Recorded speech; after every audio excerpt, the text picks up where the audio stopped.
William's Church in deepest, darkest Wiltshire, and we are joined by superstar organist David Briggs.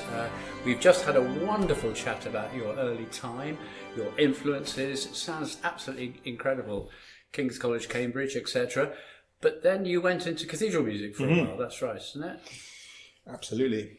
And in fact, for about 20 years, it was my ambition to be the organist of St Paul's Cathedral. It started when I started having lessons with Richard Popplewell.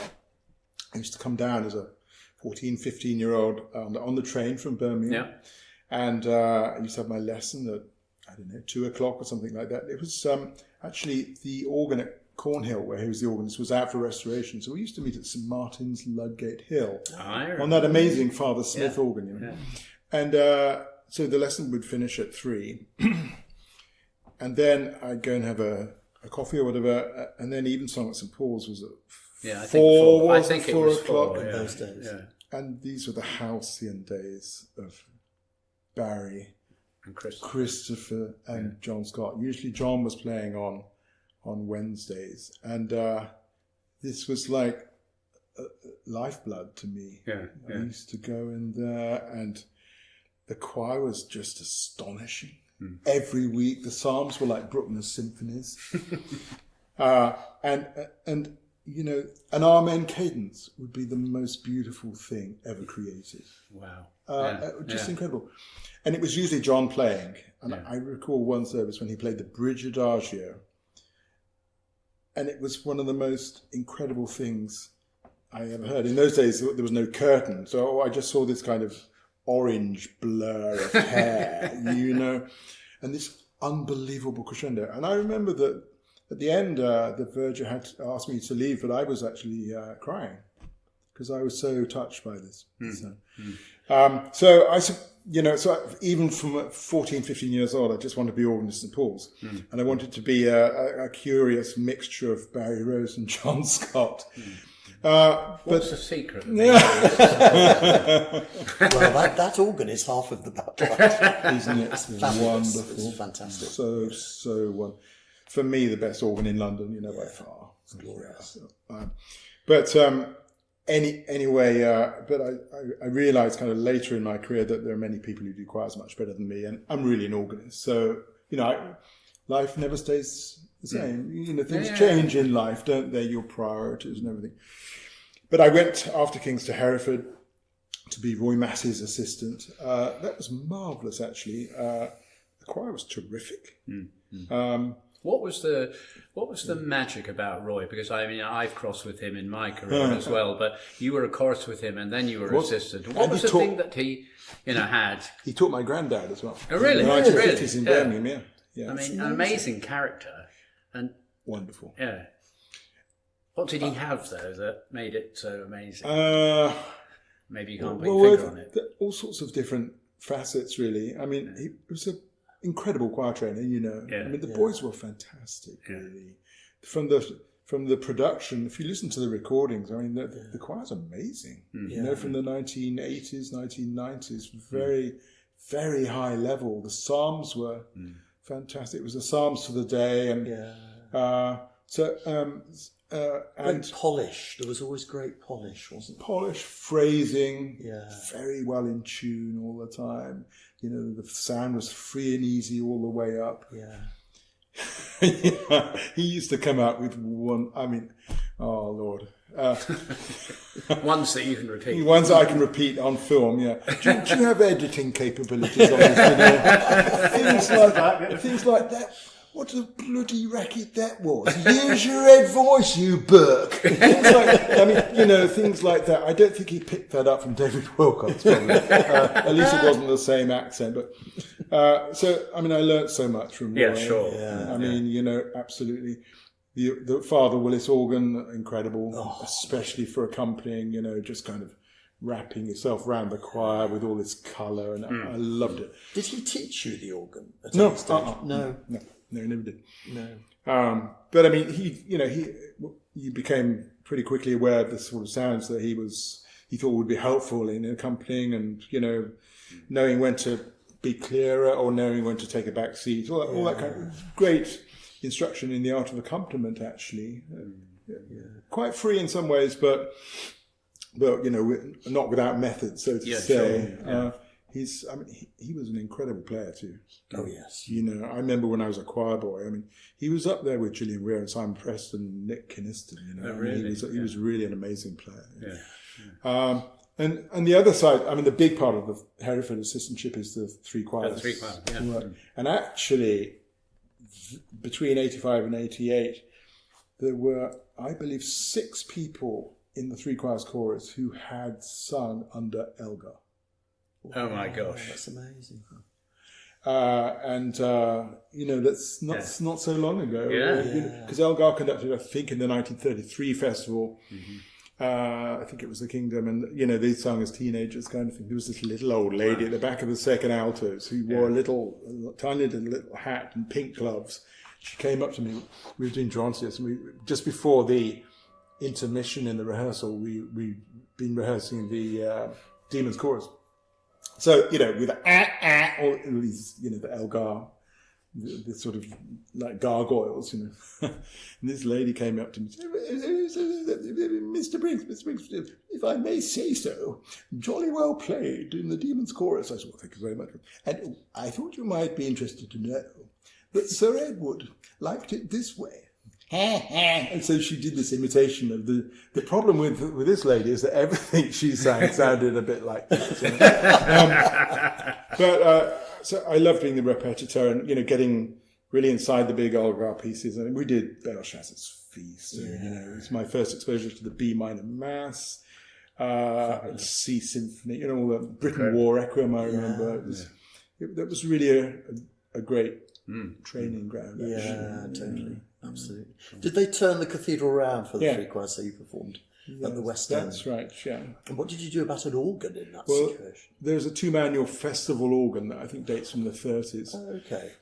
It's not big in specification, but it's pretty monumental in voicing. So we used to use that, I do remember, we were talking about Drontius a few minutes ago, CBSO was the orchestra, and during the rehearsal for the prelude, you probably remember that there's a big sort of crescendo, and then there's a sort of fermata over a bar line. You stop for about 1 second, and then it goes, I think it's in C major, and you go boom, bum, bum. So in the organ part, the sign, which means stop, or like the pause, it's 2 diagonal arrows. Well, during the rehearsal, I was doing photocopying of descants for the opening service the following day. So I wasn't there for the rehearsal of the prelude. Came to the concert. And this thing where the whole of the CBSO stopped. I didn't know that sign, even after 3 years studying music at Cambridge. So I went, bah, and I just wanted to fall through a hole in the ground. I was so humiliated. And I remember Roy, I went and apologised to Rob because I felt really bad about this thing. My first concert in the three choirs, it's like a 50-par pile up on the M5. And he said, "Oh, Mom, dear boy, it's the man who never made a mistake never made anything." I always remember that. I thought, what an empathic reaction that was, But totally. But I knew people like Woolston Atkins was very much around. Elgar's godson. Used to talk about Elgar, E-L-G-U-H, Elgar. And Elgar came for tea one day because his father was Sir Ivor Atkins for 50 years, the organist of Worcester, I think. Woolston and his wife, they lived in Surrey, I remember. But there were all sorts of amazing characters around, and I remember we did a piece, I'm not sure, I think it may not have been done that much, but a piece that really marked me a lot, both the message and the incredible music, was a commission by the three choirs, I think for the 80... I think it was the 88 Hereford Festival. It's a piece called All Shall We Die by Michael Barclay. All right. quite stunning, and it's all about the impact of nuclear war and or the potential impact, and I think a mother loses her child or something with the radiation. Anyway, it was amazing text by Ian McEwan. So that's a piece that I think one day should be resurrected. But it was good. The three choirs, Fantastic. And then you moved from one Father Willis organ to another Father Willis. Oh yes, at Truro. To the finest Father Willis in the country. Glorious. Isn't that right, Dr. Law? We've just had that discussion. And I'll defend the Salisbury Willis. But I've just come from Truro, actually. Yesterday I had... so we reinvigorated the old Choristers Association, and a lot of the old gang came back. Oh, fantastic. It was marvellous. They're now in their mid-40s. Yeah. Do they still call you Sir? Mr. Briggs. Mr. Briggs. It was so lovely, and I get to do choirs so rarely these days. I just loved it. And it made me think, actually, I'd like to do this more, It's the Mr. Bean approach to choir training, but I really enjoyed it. And actually, on Monday evening, I also took a rehearsal of the Three Spires Singers, which is the big choir that I used to do for 5 years when I was in Cornwall. I mean, really, looking back on it, it was 5 of the happiest years of my life. I loved it there, and I love going back. It's like magnetic. I put the cruise control on. Now you're only allowed to do like 71 miles an hour, aren't you? Otherwise you have the flashing blue lights. But I just sit on the A30 at 71 miles an hour, heading towards Cornwall, and it's kind of magnetic appeal for me. There's something about the light, the geography, the geology, the air quality, the cathedral. Amazing, John Loughborough piece. Incredible. The Willis, which is, I've never driven a Ferrari, but I think it must be a bit like that, every time I go back, I think, oh man, it's like, whoa, where did that come from? Anyway, Three Spires Singers, we were rehearsing the Vienna Mass. And I sort of planned this out a little bit before. It starts with the bassist, Kyrie eleison. That phrase. So I thought, right, I'm going to ask the bassist just to sing the first bar. 4 beats. Kyrie, stop. I said, well, thank you very much, gentlemen. That was great. That's 4 beats. I last conducted this choir 32 years ago. That's 1 beat per 8 years. Anyway, I got them on side in the first 10 seconds. Fantastic. Which I guess is what you want to do with a choir, isn't it? Absolutely. Definitely. Just sort of to invite them into your kind of head. Perish the thought. But I always remember Barry Rose saying that directing a choir is like looking in the mirror. I think it is. Think about that, It's true, isn't it? It is. And I do miss it, actually. I was really bad at politics then. I don't miss that at all. I don't miss the stress of, difficult meetings or not enough money or blah, blah, blah, contracts, maybe a few, parents are a little bit too entitled or, I don't miss that. And, I don't think any of us do we? And I think that's much more prevalent today than it was even 20 years ago. Maybe, I had my fair amount of it, and that's one of several reasons why I just didn't really want to do it. I was young, when I left Gloucester in 2002. I was 38 years old. I was young. In fact, I was way too young when I went there, looking back on it. It was just too young to. I think as you get older, you maybe have the internal resources to deal with those kind of stresses.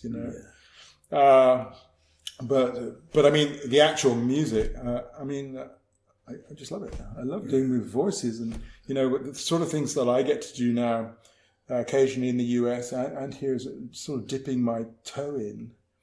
I conducted a whole day at St Thomas Fifth Avenue about 4 weeks ago, the choir on tour in Florida. I just loved it. I loved doing that. It was a pro choir. It's the consort, so it's a double octet All Pro. So I mean, it's like a high-end Mercedes. You just put the key in, it just goes. And it just goes. And you do that, and they react immediately. Yeah. It's that kind of, I loved it. Yeah.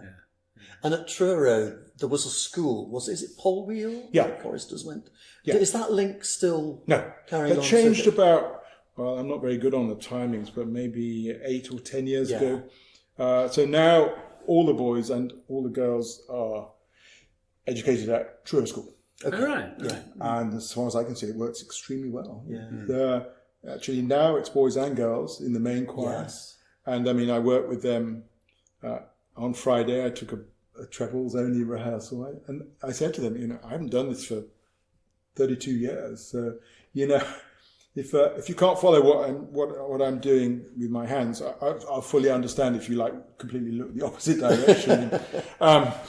But it seemed to me that the interface between the boys and girls was very easy, very good. Do you mean that the top line now is a mixed top line? It is. Yeah. Right. Yeah, and they were absolutely outstanding. Yeah. Really. And they have an older girls' choir, and they're pretty amazing too. I mean, you look at the kind of people who've come out of that, over the past decade. Helena Pinch and Catherine Gregory, people of this kind of level. So I think musically things are really strong. That's good. The choir's amazing. Really good to know. Yeah, and the men are obviously professional. Do they have choral scholars as well? I think. That's right. There's a house for the choral scholars. That's and in the back row also.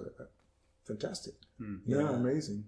Well, actually, that's amazing that in such a far-flung place as Truro that you can get a really good back row. I mean, I'm aware that in the provincial cathedrals, that I think they struggle quite a lot getting good singers, even in sort of built-up areas. So I think a large part of this is actually was Andrew Nessinger's initiative. When I left, he persuaded the chapter to buy a house for 4 choral scholars. Yeah. So, you get 4 guys coming to Truro before going to King's John's, New College, Christchurch, wherever it is. And it's great. I mean, it's socially, it's great. Oh, absolutely. The lay clerks stand about an inch taller because they don't want to be shown up, of course. It's all good, it's a win-win situation. So, and I think Andrew did that in Gloucester as well after I left. So, and I think likewise there, it had a very positive impact. So. Yes. Yeah. And of course, in Gloucester, you had even more contact with the Three Choirs Festival. Yeah. And did you conduct, was it 3 festivals? Yeah, I did, Yeah. What an experience. It was amazing. I mean, actually, I pressed the Philharmonia button in 1995 for various reasons. I mean, they're really a gold-plated orchestra, and about a third of the orchestra at that time were my old mates from the National Youth Orchestra. Oh, right. So we invited them, and that's very happily a tradition that I believe is still going, which is great. But and the things I suppose I miss most about Gloucester are the Gloucester organ. That was a big reason really for me for applying for the job. I just loved it. Yeah. And obviously it's a new organ now, and in many ways it's quite sad for me. But on the other hand, I really am open-minded, and nothing ever stays the same in life, does it? Things always evolve and change. Fashions change. So I miss the old organ, but it's kind of in my blood. It's in my veins. It's in my DNA. I kind of take it around. It was designed by my teacher, so I was also very fond of it. I know, and we gave it long trousers in 1999. Yes. With pedal mutations in it. Pedal divide. That's right. Did you do that at Truro as well? The pedal divide? Yeah, and at Truro, when Manders put it in, Ian Bell told me that they hooked it up in Bethnal Green and blue smoke came out of it. Oh no! So the organ, but the other thing that I really miss is the orchestral conducting. It was. I mean, I worked really, really hard. I was very motivated and quite idealistic, I guess. I had quite a lot of coaching with Vernon Handley. Fantastic. He used to live in Trellick. And I remember taking the Kingdom to Handley and driving up there, and I just conducted through the prelude, and he gave me all these golden nuggets about orchestral psychology and things like this. You know, how to give them what they need and not more or not less. You know, about the importance of real clarity and about how what happens in between the beats is almost more important than the actual click itself. And then he said, well, would you like to try this with one of Sir Adrian's sticks? Oh my gosh. And out comes this, you know, with the carved cork, you know. So there I was with bolt sticks. It was kind of a little bit surreal in a way. But doing the work with the orchestra, I really loved that. I mean, in one way it was kind of terrifying because I remember conducting La Mer with them. It was one of the most amazing experiences of my life. I mean, it's a piece I've loved since I was a really little boy, and so I do know it. But they'd just come back from Japan with Ashkenazi, you know, and I was sitting in this hotel room in somewhere like Lambeth, you know, with a pile of scores this high, faced with the prospect of like 12 hours rehearsal over 3 days with the Philharmonia, and I thought, what am I doing? Why are you doing this? But actually, looking back on it, I think it's probably the thing that enabled me to grow most as a musician is being, I mean, it was a colossal privilege to be on that rostrum. And, you know, in order to earn that privilege, you know, you really have to memorize the score. Hardly look at the score, you know, really just, and leads, you know, even just looking, you know, it doesn't matter who you look at kind of thing. And in rehearsal, not rehearsing stuff that doesn't really need to be rehearsed. Jim Clark was the leader of the Philharmonia in my time, and he really held my hand. Stunning player, but also he'd sort of lean forward and say, a bit more character. Things like this. Just wonderful, really. And basically, as long as you really know the score inside out, you're musical, you're respectful, and you manage the time properly. It was just amazing. It felt like playing a Steinway Model D concert grand. It was almost as if you had it in your imagination, they'd do it.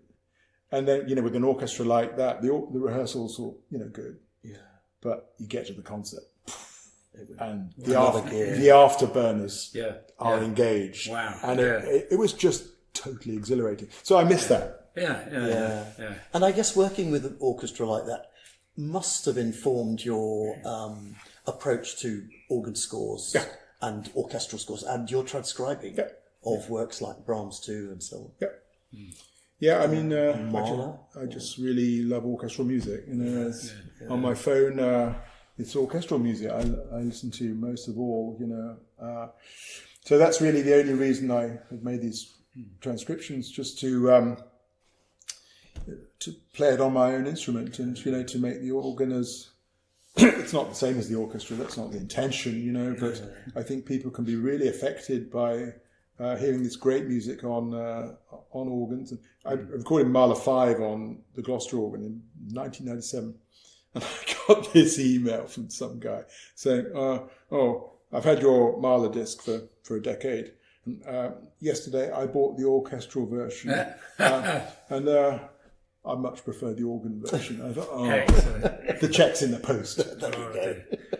At this point, I think we need to wrap up this bit. It's absolutely fantastic and very, very fascinating. I hope we can have another chat with you, and we're going to find out what you're doing at the moment. Let's do it.